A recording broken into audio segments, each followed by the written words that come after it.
Thanks, Chadwick. We're so excited to introduce to you a brand new segment on Low Country Live. It's called Loving Charleston Real Estate. Nathaniel L. Ford is here with the latest real estate trends in the area. Good to see you. We're going to be seeing you very often over the next several months. Glad to have you here. Glad to be here. You've been here. in the real estate business. I've been in the real estate industry going on 10 years now. So it's been very exciting. I've seen the high and the lows, and at this time, the real estate market is absolutely tremendous.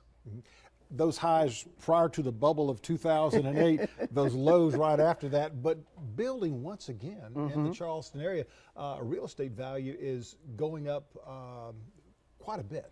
It actually is. The reason why I chose to start this segment initially was because of the lack of education as it pertains to the real estate market.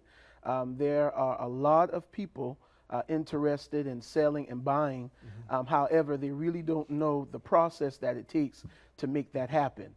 So today I want to speak specifically to those individuals that are interested in selling their home, just to give them some tips and some information that'll make that process a little easier for them. And with that information, the thing of it is, a lot of people think, well, I'm going to leave a realtor out. I'm going to go ahead and put a house up for sale on my own. They'll put it online or in the paper or wherever. They stick the sign in the front yard. That can be a big disadvantage to them. It can, and the reason why is because when a potential buyer comes and sees a home that has that for sale by owner, automatically they're going to try to lowball the individual selling it. And they think, well, because they're not giving agent a commission, they have more money that they can drop off the price of the home or give towards closing costs. So 90% of the time, if you're selling it on your own, you won't get the amount of money that you're asking for.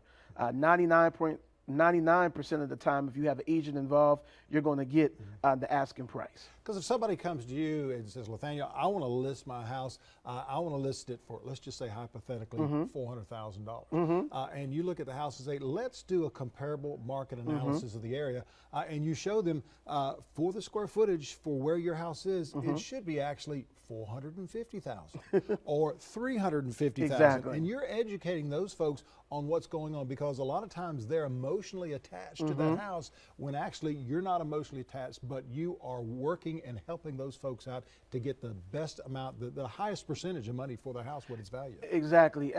Now the market, you can actually sell your home in about 30 to 60 days. It is a seller's market. The inventory is low, demand is high.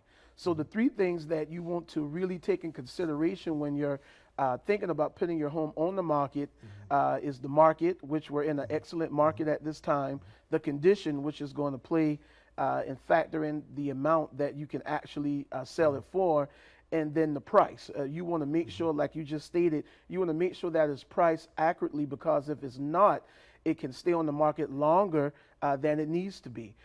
So the thing that I do is I sit down with a prospective client and I have a consultation with that individual to kind of discuss their motivations for selling and just kind of educate them on the process. And if they're willing and they're excited to get it on the market and sell it, I guarantee you I'll get it sold for them. I'll tell you what, Nathaniel, you and I can talk for days about it. I love it. We're going to see more of you coming up in the next several weeks. Now for today's Lifestyle Matters. Thanks for joining us. No problem.